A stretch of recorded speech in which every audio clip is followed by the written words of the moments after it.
welcome to another sandwich making training. Now today we're going to look at some key points to consider when making sandwiches. We're also going to look at some equipment and tools used in sandwich making. And we'll also look at some techniques in sandwich preparation. So let's get right to it. Now we want to focus on sanitation. When you're doing cold sandwiches, you have to ensure that all the ingredients are properly prepared, your vegetables, etc. are washed and properly drained, your utensils and work surfaces are clean, so we don't have contamination of our sandwiches. So that's very important.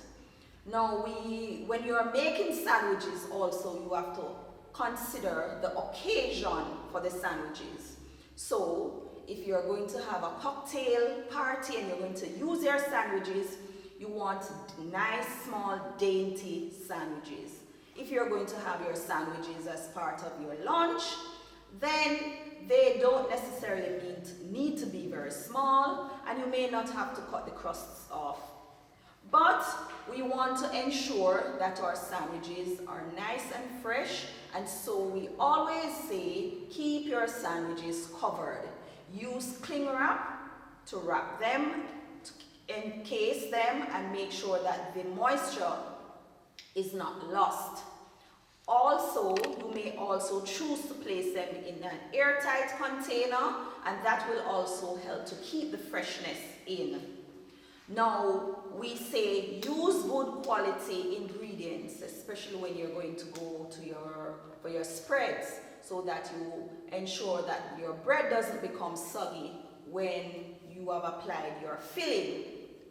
Now, for those ingredients that you know will require pre-preparation, ensure that is done before you start, so there is a smooth process in creating your various sandwiches. Use appropriate and affordable garnishes so that your sandwiches look very appealing and delicious and colorful, because color also attracts the eyes and makes it more appealing. Now, we are going to move into some of the equipment used in sandwich making, and we want to highlight just three. One major one that's very important is your refrigerator, because your refrigerator keeps your sandwiches at the appropriate temperature so that they maintain their quality. So once your sandwiches are prepared, you place them in the refrigerator until you're ready for them to use later on in the day, or for some persons who may hold them until the next day. Now, if you're having large functions, a party, etc., depending on the number of persons you're having, an electric mixer now comes handy in preparing your creamed fillings. So that's one of the things that are important when you're doing large functions. Also, for those who may be doing hot sandwiches, a sandwich maker can come in handy if you're going to be doing your grilled cheese sandwich, etc. That's also one of the equipment that becomes important for you. Now we're going into our different tools and utensils and items used in your sandwich making. One, our knives. And our knives need to be sharp so as to ensure neat cuts of bread and filling. We are going to show you some of these things.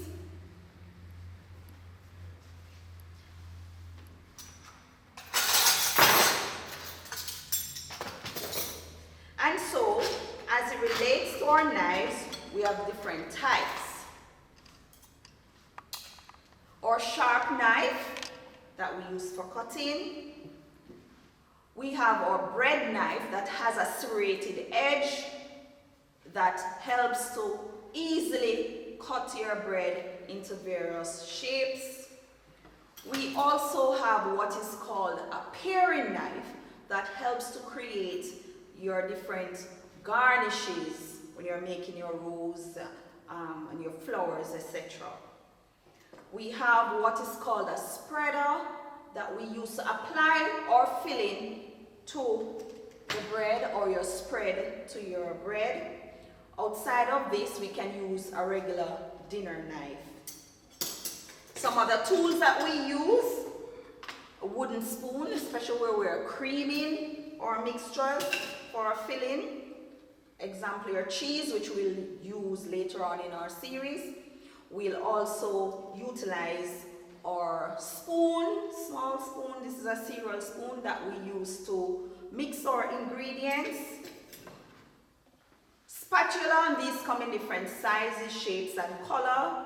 Doesn't matter as long as it is the appropriate size for you. This helps to scrape away the mixture from the bowl.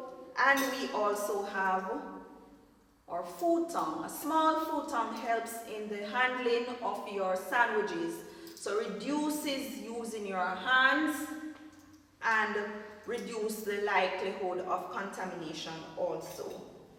Now when you are following a recipe, then weighing and measuring is important. And so your measuring cups and your measuring spoons are important, along with your food scale. So you weigh and measure your ingredients for your recipes.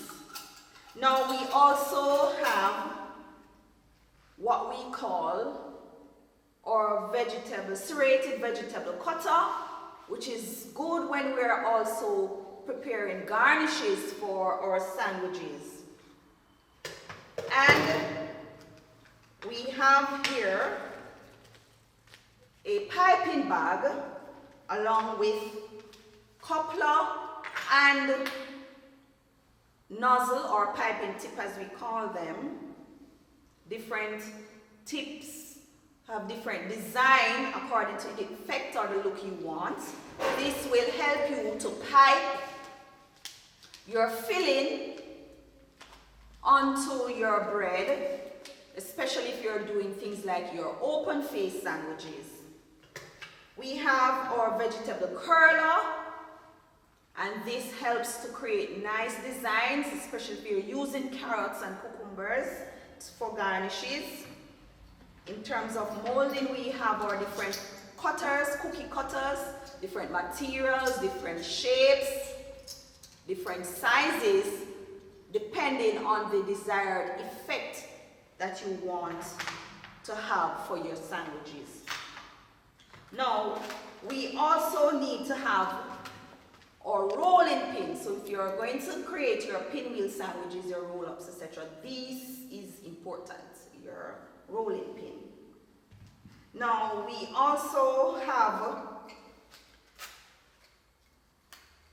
different types of picks. We have a wooden and plastic picks, and they also come in an assorted color or plain if you want. So depending again on the look that you want or the purpose, then you'll use any of these that you require. You may also have skewers if you're making certain types of sandwiches, so you get a particular look. Say if you're going to make a sandwich that looks like a lollipop, for example, then these can also be used. Now, I want you to also remember, when you're going to make your creamed cheese from your cheddar, a strainer is important. You rub your cheese through the strainer or other ingredients. We also utilize various bowls. They may be glass or plastic, and also of different sizes, so we can create or mix our fillings and also to store different ingredients in. We have colander. We are going to be washing and draining our vegetables, then a colander is important. And of course, we're going to be cutting bread and also our vegetables, and so your cutting boards become important also.